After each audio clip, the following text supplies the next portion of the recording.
Good morning. Terry here again. Over these weeks, I've been reviewing a book by Brian McLaren that talks about overcoming bias. His suggestion, and I resonate with it, is that we humans have built-in characteristics, ways of thinking, ways of reacting to information that block us from seeing truth or block us from exploring more deeply.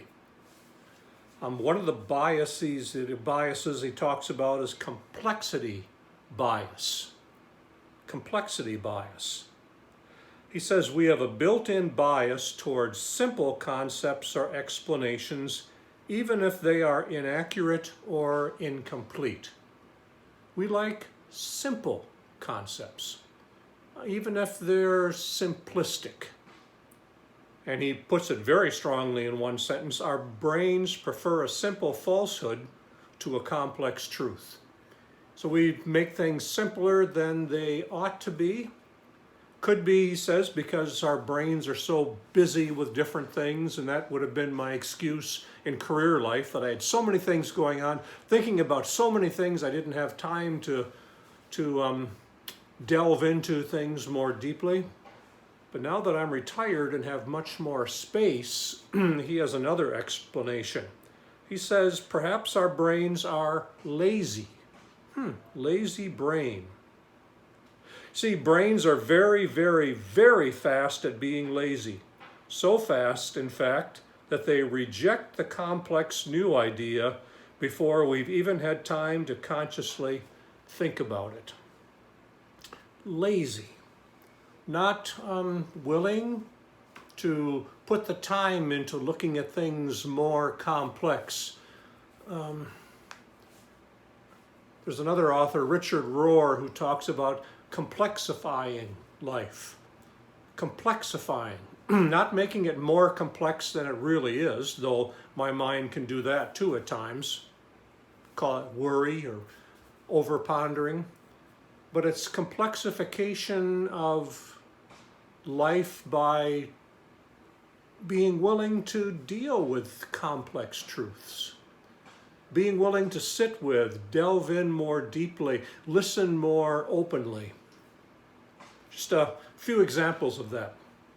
Here in Holland, Michigan, one of the things that was voted on recently was whether or not to increase property taxes a bit over the next years in order to install fiber optic system throughout the city for faster internet speed for everyone and so on.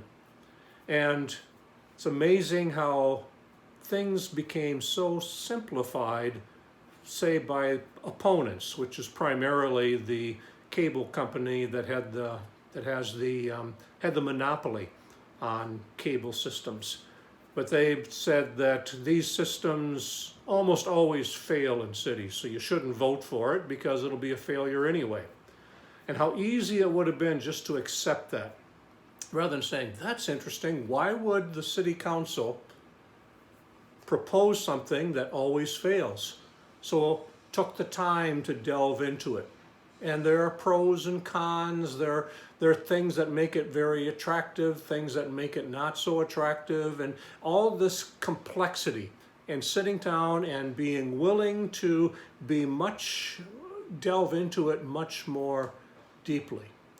But my brain initially wanted to just say, oh, this is a good thing or this is a bad thing. I'm going to vote against the monopoly of the cable system, or I'm going to vote for the city council, but it's taking the time to do that. Or some of the major Supreme Court decisions over the past year. Listen to a lecture by somebody who talked about how complex they are. That a major decision might be 100 or 150 pages long, a very compact information. Reasons for it, the subtleties of it, what it says, what it doesn't say, how far it goes, what it doesn't address, all those things. And I recognize how over the past year a complex decision that probably had 100 to 150 pages. I read or listened to maybe 5 or 6 summaries that were each about a page or less.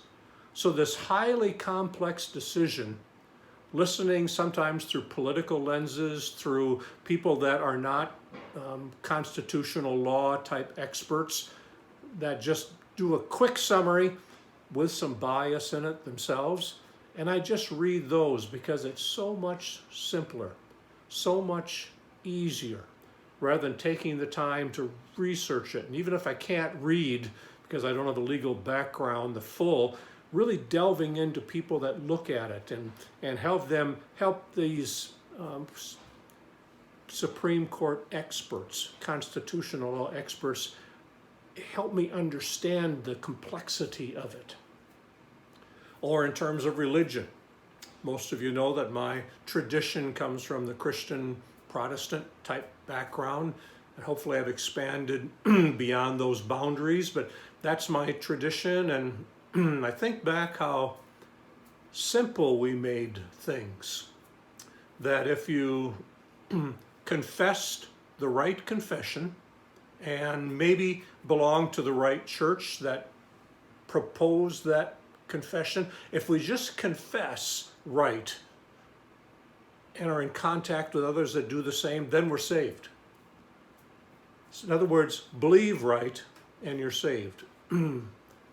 And didn't really take the time or didn't really delve into as much the complexity that's involved, even within the Christian tradition, that not only believing a creed, but believing into, actually putting into effect, listening to some other parables that talk about how important it is to live into your faith, or listening to a New Testament book called James, written by James in the tradition, talks about works being important, that things get complexified, that we're living into this complex life, this complex way of following Christ in the way of Jesus. So I'm trying to pay attention that my brain likes things simple, likes to make things, I'll put it more strongly, likes to make things simplistic. It's not making things, it's paying attention to not making things simpler than they are, and on the other side, letting things spin up until they're more complexified than they need to be.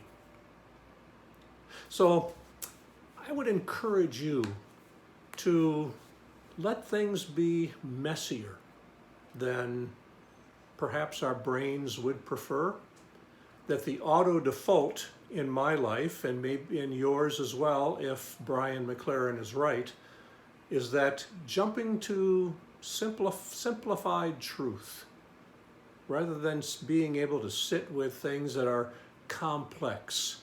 It's not either this or that, maybe it's both and, maybe it's neither nor. It's just sitting with and being willing to do the harder brain work of delving into things, be it issues of faith, relationship, politics, whatever the area of life. So I encourage you to perhaps complexify your life a little bit more. I'm going to be working on that myself. Talk to you next time.